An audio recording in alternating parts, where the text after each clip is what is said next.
सवाल बहुत हैं। सवाल ये भी है कि जब 2009 में राइट टू एजुकेशन एक्ट लागू हुआ था तो उसके साथ साथ बहुत नियम बने थे। नियम ये भी था कि शिक्षक की योग्यता टीईटी से तय होगी। सारे शिक्षक योग्य होने चाहिए, लेकिन एक बात यह भी थी कि उनके पे स्केल भी समान होना चाहिए।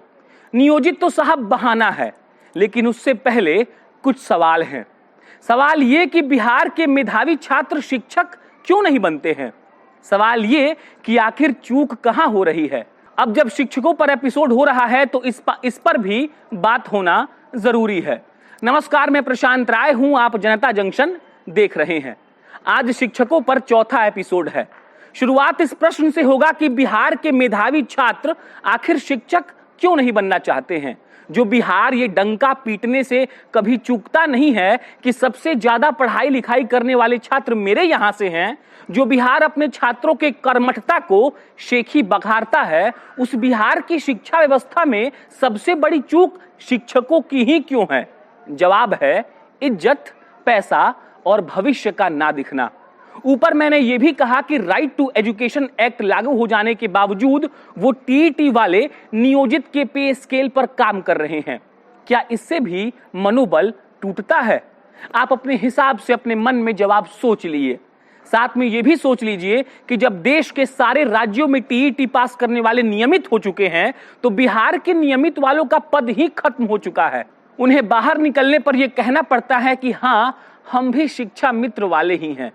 एक साहब से बात कर रहा था तो उन्होंने कहा कि जानते हैं, बात इज्जत का भी है। जब बाहर निकलते हैं तो लोग पूछता है तो जवाब नहीं दे पाते हैं।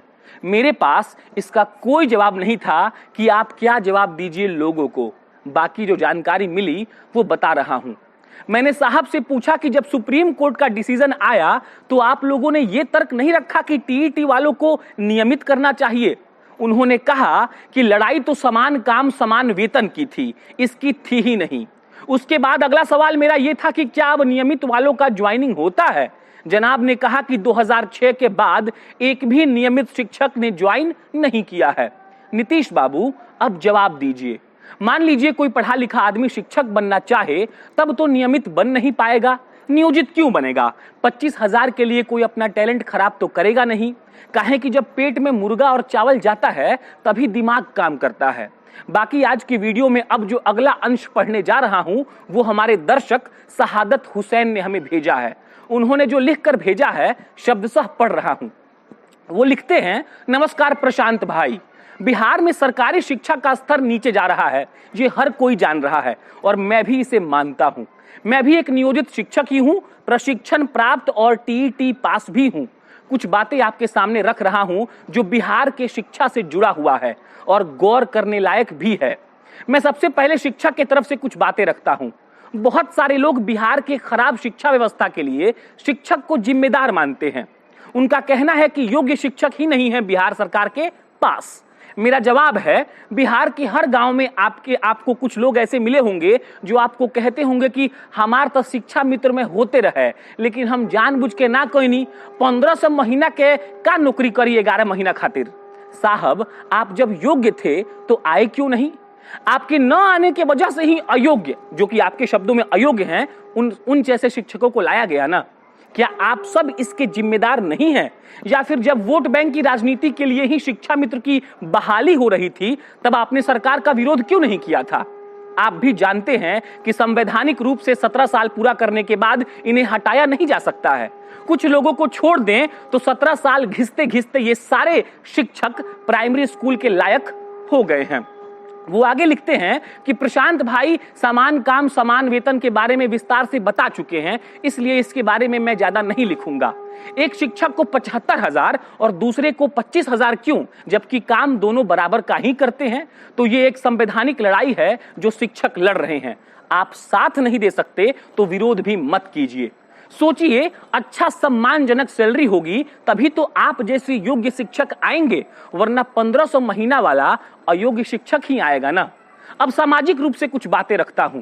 ज्यादातर लोग जागरूक हो चुके हैं, इसलिए वो 2 ही बच्चों को जन्म देते हैं और उसे अच्छा से अच्छा शिक्षा देना चाहते हैं।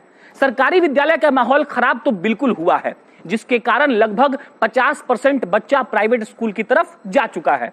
बचे हुए 50% में 40% मध्यम वर्गीय और 60% गरीब परिवार के हैं। 50% बच्चा है जो मानसिक रूप से थोड़ा कमजोर है। इसका जिम्मेदार उनके परिवार का शिक्षा के प्रति अच्छा वातावरण तथा संसाधन का न होना है। ये बच्चे आगे तो बढ़ते हैं पर सामान्य छात्रों से 2-3 साल पीछे चलते हैं। जैसे 4 वर्ग में होकर 2 वर्ग के लायक। ज्यादातर बच्चे ऐसा आता है जिसका 6 वर्ष पूरा होने के कारण प्रथम वर्ग में नामांकन तो हो जाता है, लेकिन उसे स्कूल में बैठना, रोज स्कूल आना, साफ सुथरा रहना, स्लेट पेंसिल घर पे नहीं भूलना, ये सब समझाने और सिखाने में ही कई साल लग जाते हैं, क्योंकि इससे पहले उसने पढ़ाई से संबंधित कोई भी गतिविधि जैसा माहौल पहले देखा ही नहीं होता है। इनके परिवार के लोग रोज कमाने और खाने वाले हैं, इसलिए वो चाहकर भी अपने बच्चों पर ज्यादा ध्यान नहीं दे पाते हैं। कुछ लोग अब बदल रहे हैं। इन सारी चीजों को बदला जा सकता है और सरकारी स्कूल की व्यवस्था को भी ठीक किया जा सकता है। मैं कुछ सुझाव नीचे लिख रहा हूं। पहला सुझाव, कुछ शिक्षक ऐसे हैं, मैं सबको नहीं बोल रहा हूं, जो कुछ हैं उनके लिए है, जो समय से स्कूल नहीं आते हैं, आते भी हैं तो सिर्फ टाइम पास करते हैं, जो पढ़ाने में कमजोर हैं पर सीखने की कोशिश नहीं करते। ऐसे लोगों के लिए कठोर कानून हो जिससे इन्हें सुधारा जा सके या निलंबित किया जा सके। दूसरा सुझाव, सरकारी स्कूल में अभी भी लगभग 40% शिक्षकों की कमी है, जिसे कैसे भी तुरंत पूरा किया जाना जरूरी है। तीसरा सुझाव, सरकारी स्कूल के शिक्षक से पढ़ाई कम और बाहर का 25 से 30% काम करवाया जाता है, जिसमें जनगणना, इलेक्शन ड्यूटी, वीक्षण कार्य आदि कुछ महत्वपूर्ण काम को छोड़कर सारे कार्यों से मुक्त कर देना चाहिए। सिर्फ शिक्षक का काम बच्चों को पढ़ाना होना चाहिए। अब चौथा सुझाव, प्राइवेट स्कूल के मुकाबले सरकारी स्कूल में सारी सुविधाएं दी जाए, जैसे अच्छा भवन, अच्छा शौचालय, बेंच, डेस्क, साफ पानी, अच्छा खाना, समय से पुस्तक, स्कॉलरशिप, ड्रेस, बिजली, पंखा, TLM, खेल सामग्री, CCTV इत्यादि। इन सब से बच्चा और परिवार जागरूक होगा, वे प्राइवेट स्कूल के मुकाबले सरकारी स्कूल की तरफ अपना रुख करेंगे। इससे वे मुफ्त, उचित और सही शिक्षा ले पाएंगे। ये सब होने के बाद शायद हम शिक्षक अपना खोया हुआ सम्मान वापस पा सकेंगे। आगे और भी बात लिखता रहूंगा और बताता रहूंगा। शहादत हुसैन भाई ने ये हमें लिख के भेजा है। उनसे हमने पूछा कि क्या हमने आपका नाम यूज कर सकते हैं। उन्होंने कहा कि बिल्कुल, बेशक आप मेरा नाम बोल दीजिएगा। हमने उनका नाम बोल दिया। अब अंत में फिर वही अपील रहेगी कि शिक्षकों पर सीरीज चल रहा हूं और ये जारी रहेगी, लेकिन आपसे अनुरोध है कि अगर आप हमारे पेज से जुड़े हैं तो ज्यादा से ज्यादा शेयर करिए। अगर आप हमारा ये वीडियो YouTube पर देख रहे हैं तो चैनल को सब्सक्राइब करना बिल्कुल मत भूलिएगा। बहुत बहुत शुक्रिया।